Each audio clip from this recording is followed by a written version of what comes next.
Income from other sources ಇನ್ನೊಂದು adjustment ಇರುವ problem ಮಾಡೋಣ. ಈ ಪ್ರಾಬ್ಲಮಲ್ಲಿ ಏನೇನಿದೆ ಅಂತ ಫಸ್ಟು ನೀವು ಇಲ್ಲಿ ಬರ್ಕೊಳ್ಳಿ, ಬೋರ್ಡ್ ಮೇಲೆ ಬರೆದಿದ್ದೀನಿ ನೋಡಿ.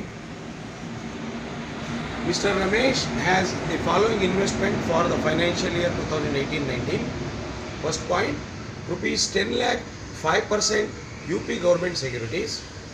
Second point, rupees 4 lakh, 6% debentures of ABC Limited. Third point, rupees 3 lakh 60,000, 10% tax-free debentures of PQR Limited. Fourth point, rupees 1 lakh 50,000, rupees 5% HDFC bonds. Fifth point, rupees 3 lakh 50,000, 6.25% ICICI bonds. Sixth point, rupees 2 lakh 50,000, 8% IDBI bonds. ಅದಾದಮೇಲೆ ಒಂದು adjustment ಕೊಟ್ಟಿದ್ದಾರೆ ಇಲ್ಲಿ. On 1/12/2018 he sells debentures of ABC Limited, ಅಂದರೆ ಇಲ್ಲಿದೆ ನೋಡಿ second point, ABC Limited, on which date of interest is date of interest, ಇಂಟ್ರೆಸ್ಟ್ನ date June 15 and December 15 every year. ಈ adjustment ಇರೋ ಪ್ರಾಬ್ಲಮ್ಮು ನಾವು ಮಾಡಿರಲಿಲ್ಲ, ಸೊ ಹಾಗಾಗಿ ನಾನು ಇದು ಮಾಡಿಸ್ತಾ ಇದ್ದೀನಿ ಇವತ್ತು. ಹಿಂಗೆ ನಾವು ಅನಲೈಸ್ ಮಾಡ್ತಾ ಹೋಗೋಣ. ಸೊ ಇದು ಗೌರ್ಮೆಂಟ್ ಸೆಕ್ಯೂರಿಟಿ ಫಸ್ಟ್ ಒನ್ ಕೊಟ್ಟಿರೋದು. ಗೌರ್ಮೆಂಟ್ ಸೆಕ್ಯೂರಿಟಿ ಅಮೌಂಟ್ ಕೊಡಲಿ ಅಥವಾ ಅಮೌಂಟ್ ಜೊತೆಯಲ್ಲಿ ಇಂಟ್ರೆಸ್ಟ್ ರೇಟ್ ಕೊಡಲಿ, ನಾವೇನು ಮಾಡಬೇಕು, ಅಮೌಂಟ್ ಕೊಟ್ಟಿದ್ರೆ ಬರೀ ಅಮೌಂಟ್ ಕೊಟ್ಟರೆ ಅಮೌಂಟ್ ಹಾಕ್ಕೋಬೇಕು, ಅಮೌಂಟ್ ಜೊತೆಯಲ್ಲಿ ಇಂಟ್ರೆಸ್ಟ್ ಕೊಟ್ಟಿದ್ರೆ ಅದನ್ನು ಮಲ್ಟಿಪ್ಲೈ ಮಾಡಿ ಹಾಕ್ಕೋಬೇಕಾಗತ್ತೆ. So 10 lakhs into 5%. ನೆಕ್ಸ್ಟ್ ಎರಡನೇದು 4 lakh, 6% debentures of ABC limited. ಅಂದರೆ ABC ಅಂದರೆ ಇದು ಕಮರ್ಷಿಯಲ್ ಸೆಕ್ಯೂರಿಟಿ ಆಯಿತು.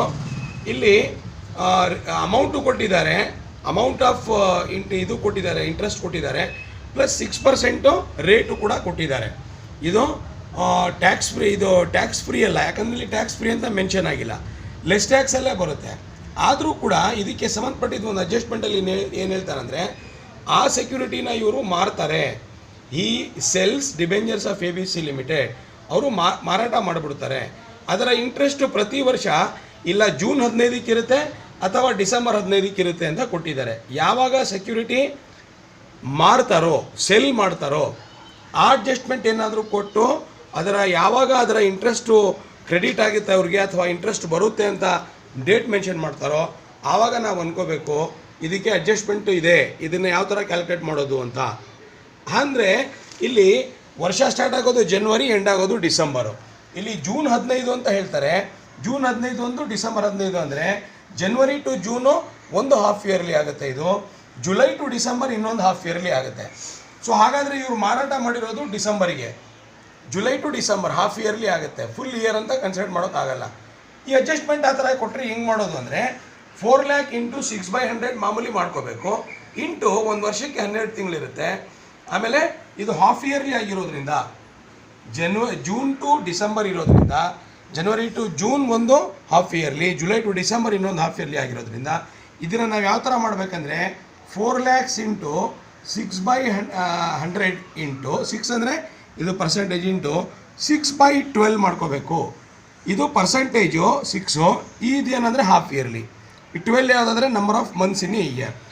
ಸೊ ಆಮೇಲೆ next 3,60,000, 10% tax free debentures of PQR limited. ಇದು ಟ್ಯಾಕ್ಸ್ ಫ್ರೀ ಅಂತ ಹೇಳಿದರೆ ಈ ಗ್ರಾಸಿಂಗ್ ಅಪ್ ಮಾಡಬೇಕು.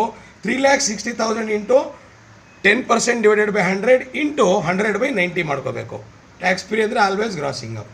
ನೆಕ್ಸ್ಟು 1,50,000, 5% HDFC ಬಾಂಡ್ಸ್ ಅಂದರೆ ಇದು commercial securities, less tax commercial securities. 1,50,000 into 5% ಮಾಡಿ ಎಷ್ಟು ಅಮೌಂಟ್ ಬರುತ್ತೆ ಹಾಕ್ಕೋಬೇಕು. ಇದು 3,50,000, 6.25%, ಇದು ಕೂಡ commercial less tax security. So ಹಾಗಾಗಿ ಇವೆಲ್ಲನೂ ಕಾರ್ಪೊರೇಷನ್ಸು ಅಥವಾ ಕಂಪನೀಸು ಅಥವಾ ಅಸೋಸಿಯೇಷನ್ಸು ಲಾಂಚ್ ಮಾಡಿರೋ ಸೆಕ್ಯೂರಿಟೀಸು. ಯಾವ್ಯಾವುದು? HDFC, ICICI, IDBI. ಇದು ಶಾಸನಬದ್ಧವಾಗಿಯೇ ಗೌರ್ಮೆಂಟ್ ಆಫ್ ಇಂಡಿಯಾದವರ ಡೈರೆಕ್ಷನ್ ಪ್ರಕಾರನೇ ಸ್ಥಾಪಿತವಾದ ಸಂಸ್ಥೆಗಳಿವು. ಸೊ ಅವ್ರು ನಾವೇನು ಮಾಡಬೇಕು ಹಂಗಿದ್ರೆ ಜಸ್ಟು ಇದು amount into interest, amount into interest, ಇದು ಅಷ್ಟೇ 2,50,000 ಇಂಟು 8% ಎಷ್ಟು ಬರುತ್ತೆ ಹಾಕೋಬೇಕಾಗುತ್ತೆ. So let us calculate here. Calculation of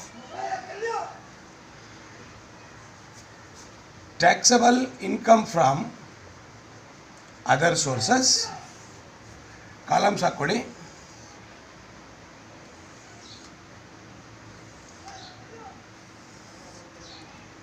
particulars rupees. First one, UP government security 10 lakhs into 5 by 100 ಎಷ್ಟಾಗುತ್ತೆ 50,000. ಸೆಕೆಂಡ್ ಒನ್ ಅದಕ್ಕೆ ಅಡ್ಜಸ್ಟ್ಮೆಂಟ್ ಇದೆ, ನಾನು ಹೇಳಿದ್ದೆ 4 lakhs ಇಂಟು 6 by 100 ಮಾಮೂಲಿ ಹಾಕ್ಕೊಳ್ಳಿ, ಇಂಟು 6 by 12 ಮಾಡಿ. ಹಂಗೆ ನೀವೇನಾದರೂ ಮಾಡಿದ್ರೆ ಇಟ್ ವಿಲ್ ಕಮ್ ಟು 12,000.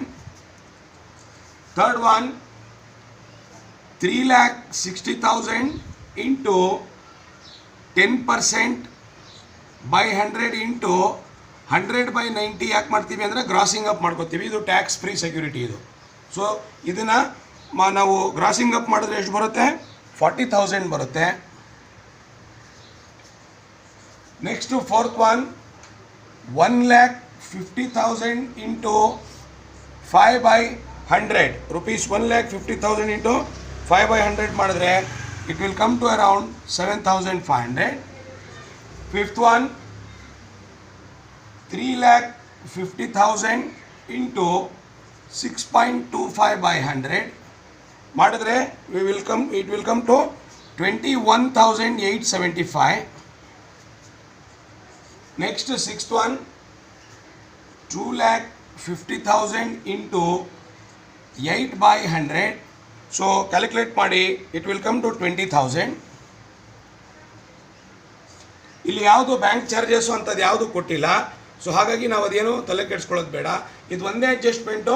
ಎರಡನೇ ಪಾಯಿಂಟು, ಅಕಸ್ಮಾತ್ ಏನಾದರೂ ಡಿಬೆಂಚರ್ ಸೇಲ್ ಮಾಡಿದ್ರೆ ಮಾರಾಟ ಮಾಡಿದ್ರೆ ವರ್ಷಕ್ಕೆ ಯಾವ ಥರ ಅವ್ರು ಡಿವೈಡ್ ಮಾಡ್ಕೊಂಡಿದ್ದಾರೆ ನೋಡ್ಕೋಬೇಕು. ಒಂದು ವರ್ಷವನ್ನು ವಿಂಗಡಿಸ್ಬಿಟ್ಟು ಅವರು ಹಾಫ್ ಇಯರ್ಲಿ ಮಾಡಿದರೆ ನಾವು 6 by 12 ಮಾಡ್ಕೋಬೇಕು. ಅದೊಂದು ಜ್ಞಾಪಕ ಇರಲಿ ನಿಮಗೆ.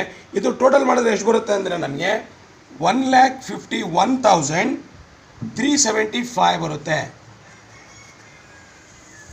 ಸೊ ಹಾಗಾಗಿ ನಾವು ಇದನ್ನು taxable income from other sources ಅಂತ ಹೇಳ್ತೀವಿ. ಸೊ ಡಿಯರ್ ಸ್ಟೂಡೆಂಟ್ಸ್, ನಾವು ಇದು ಸಣ್ಣದು ಒಂದು ಡಿಬೆಂಜರು ಸೇಲ್ ಮಾಡಿದಾಗ ಅಥವಾ ಸೆಕ್ಯೂರಿಟೀಸ್ ಸೇಲ್ ಮಾಡಿದಾಗ ಅಲ್ಲಿ ಏನು ವರ್ಷನ ಡಿವೈಡ್ ಮಾಡಿರ್ತಾರೆ ಅದರ ಪ್ರಕಾರ ನಾವು ಯಾವ ಥರ ಕ್ಯಾಲ್ಕುಲೇಟ್ ಮಾಡ್ಕೋಬೇಕು ಅಂತ ಇದರಲ್ಲಿ ಕಲ್ತಿದ್ದೀವಿ. ನೆಕ್ಸ್ಟು ಪ್ರಾಬ್ಲಮ್ಮು ನಾನು ನೆಕ್ಸ್ಟ್ ಕ್ಲಾಸಲ್ಲಿ ನೆಕ್ಸ್ಟ್ ಪ್ರಾಬ್ಲಮ್ನ ನಾನು ನಿಮಗೆ ಮಾಡಿಸ್ತೀನಿ. ಅಲ್ಲಿವರೆಗೂ take care, stay home, stay safe, ಬಾಯ್.